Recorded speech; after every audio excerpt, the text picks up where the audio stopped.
नमस्कार मित्रांनो, स्वागत आहे तुमचं आपल्या यूट्यूब चॅनलमध्ये. आपल्या इंस्टाग्रामच्या प्रोफाईलवरती खूप सारे DMs आले, खूप सारे मेसेज आले की सर ओव्हर थिंकिंग कशी थांबवू मी, मला सुचत नाही आहे, मला निर्णय घेता येत नाही आहे, काही गोष्टी मला हर्ट करत आहे किंवा काही गोष्टींबद्दल माझं जास्त विचार करणं सुरू झालं आहे आणि निगेटिव्ह विचार सतत डोक्यामध्ये येत आहे. तर त्यासाठी मी आज हा व्हिडिओ बनवतो आहे. तर हा व्हिडिओ शेवटपर्यंत बघा. यामध्ये मी चार गोष्टी म्हणण्यापेक्षा 4 मुद्दे मी तुम्हाला एक्सप्लेन करणार आहे आणि हे मुद्दे ऐकल्यानंतर व्हिडिओच्या एंडपर्यंत तुमचं डिप्रेशनमधून, ओव्हर थिंकिंगमधून बाहेर येण्याचा मार्ग नक्की तुम्हाला सापडलेला असेल. त्यासोबतच जर अजूनही कोणते टॉपिकबद्दल आपण व्हिडिओ बनवायला हवा असं जर तुम्हाला वाटत असेल तर मला तो टॉपिक कमेंट सेक्शनमध्ये मला नक्की कॉमेंट करा आणि चॅनलला सबस्क्राईब करायला विसरू नका. चला तर मग सर्वात पहिला मुद्दा, फक्त एक प्रश्न स्वतःला विचारा की ज्या गोष्टींचं टेन्शन घेऊन आपण आज जगतोय त्या गोष्टींचं टेन्शन किंवा त्या गोष्टींबद्दल विचार करणं किंवा ती गोष्ट पुढच्या 5 आठवड्यानंतर, पुढच्या 5 वर्षानंतर, पुढच्या 10 वर्षानंतर आपल्याला काय रिझल्ट देणार आहे, हा जो विचार आपण आज करतोय, भले तो कोणताही विचार असो, मग ती एखाद्या व्यक्तीचं आपण टेन्शन घेतलेलं असो किंवा ती व्यक्ती आपल्याबद्दल काही मागं बोलत असो, आपण त्या गोष्टीचं आपण टेन्शन घेत बसलेलो असतो, आपला डाऊनफॉल चालू असतो, तो आपण सतत आपल्या डोक्यामध्ये विचार येत असतात. त्या डाऊनफॉलमधून आपण बाहेर कसं यायचं हा विचार न करता, आता ह्या डाऊनफॉलचं मी काय करू, आता हे मला लोक काय म्हणतील, माझे घरचे काय म्हणतील, माझं हे काय म्हणल, माझं ते काय म्हणल, या गोष्टींबद्दलच आपण सारखं विचार करत बसलेलो असतो. मग आता यामध्ये आपल्याला काय करायचं की एक प्रश्न आपल्याला स्वतःला विचारायचा आहे की ह्या गोष्टीचा जर मी फक्त विचारच जर करत बसलो तर त्या गोष्टी पुढच्या 5 आठवड्यानंतर, पुढच्या 5 वर्षानंतर, पुढच्या 10 वर्षानंतर माझ्यावरती काय इम्पॅक्ट देणार आहे. जर हा प्रश्न तुम्ही स्वतःला विचारला तर नक्कीच तुम्ही भूतकाळात जगण्याऐवजी वर्तमान काळामध्ये येऊन जगायला सुरुवात कराल.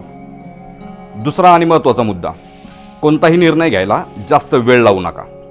आपण काय करतो की एखादा निर्णय जर आपल्याला घ्यायचा आहे तर तो निर्णय घेण्यासाठी आपण आपलं मत आपण मांडत नाही किंवा आपण वैयक्तिक आपल्या मतानुसार आपण कोणताही निर्णय आपण घ्यायला तयार नसतो. आपल्याला निर्णय घ्यायचे असतात लोकांच्या सांगण्यानुसार. समोरच्याला काय वाटतंय माझ्या निर्णयाबद्दल, माझ्या मित्राला काय वाटतंय, माझ्या पाहुण्यांना काय वाटतंय, बाकीच्या लोकांना काय वाटतंय, आपण सारखा हा विचार आपण करत बसत असतो. पण महत्त्वाचं काय असतं की आपण सुरू केलेला तो गाडा आपल्यालाच ओढायचा असतो. त्यामुळे जो काही निर्णय घ्यायचा आहे स्वतः विचार करा, मार्केटचा अभ्यास करा, त्या गोष्टींबद्दल अभ्यास करा, त्या गोष्टींच्या रिलेटेड जे काही लोक असतील तुमच्या आजूबाजूला त्या लोकांना जाऊन भेटा. आणि आपण काय करतो, अशा लोकांना जाऊन भेटतो की त्या लोकांना त्या गोष्टीबद्दल काहीही अनुभव नसतो, काहीही नॉलेज नसतं आणि याच विचारामध्ये आपण हा फक्त विचारच करत असतो की हा निर्णय मी घेऊ की नको घेऊ. यामध्ये मला रतन टाटा सरांचं एक वाक्य आठवलं की मी कोणताही निर्णय योग्य किंवा अयोग्य हा बघत नाही, मी निर्णय घेतो आणि त्याला योग्य कसं बनवता येईल याबद्दल मी विचार करतो.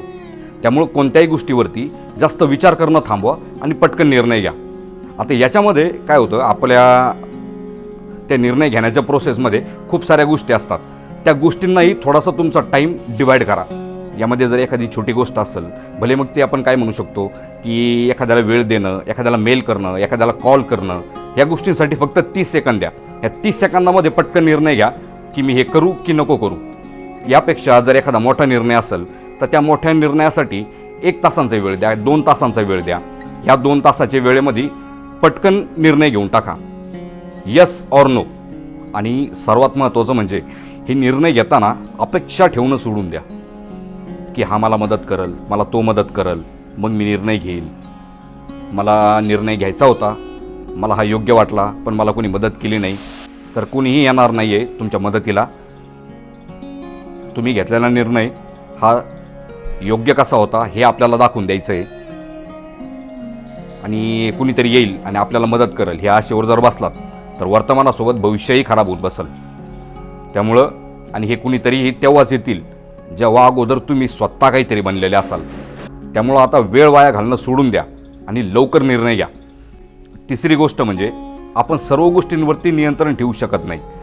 आपण सारखा डोक्यामध्ये आपले विचार येतो, भविष्यात माझं कसं होईल, माझ्या परिवाराचं कसं होईल, माझ्या मुलाचं कसं होईल, माझ्या घरच्यांचं कसं होईल, माझी नोकरी गेली तर, मला बॉसने काढून टाकलं तर, माझा व्यवसाय बुडाला तर, मला ही सुरुवात मी व्यवसायाची केली आहे आणि यामध्ये मला जर यश नाही आलं तर एक गोष्ट ध्यानात घ्या, आपण सर्व गोष्टींवरती नियंत्रण ठेवू शकत नाही.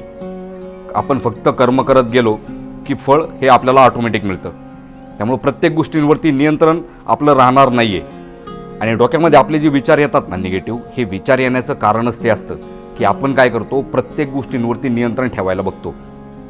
हे माझं, ते माझं, याचं कसं होईल, त्याचं कसं होईल, हा मला काय म्हणल, तो मला काय म्हणल, की मी हे केलं तर काय होईल, मी हे नाही केलं तर काय होईल.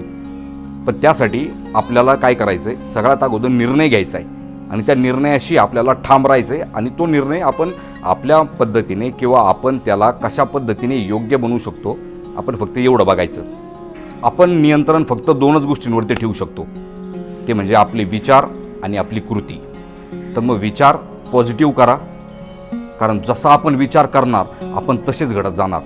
जर आपण स्वतःला हे सांगत राहिलो की यार माझं आयुष्य फार गुंतागुंतीचं आहे, माझं आयुष्य फार बोगस आहे, तर तेच तुमच्या आयुष्यामध्ये घडणार आहेत. आणि हेच जर तुम्ही पॉझिटिव्ह विचार करून स्वतःला हे सांगत राहाल की जे काय माझ्या आयुष्यामध्ये चाललं आहे हे एक दिवस नक्की ठीक होणार आहे आणि माझ्या आयुष्यामध्ये सगळं काही ठीक चालू आहे, तर तेच तुमच्या आयुष्यामध्ये घडणार आहे.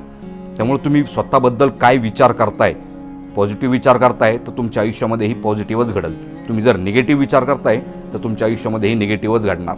असं का होतं प्रत्येक वेळेस की एखाद्या ठिकाणी जेव्हा आपण गाडी काढतो आणि आपण एखाद्या ठिकाणी कुठेतरी जाण्यासाठी निघतो, घरातून निघताना आपण हा विचार करत असतो की यार मला लेट नाही व्हायचं, मला लेट नाही व्हायचं, मला लेट नाही व्हायचं आहे, आणि त्याच वेळेस आपण लेट होतो.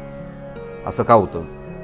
एखाद्या वेळेस आपण गाडी काढतो घरातून बाहेर कुठं जायला आणि आपण अजिबात विचार करत नाही हा की मला लेट नाही व्हायचं आहे किंवा काही नाही, आपण आपलं निघतो आणि आपण तिथं असं का होतं की त्यावेळेस आपण टायमिंगवर पोहोचतो किंवा वेळेच्या अगोदर आपण पोहोचतो.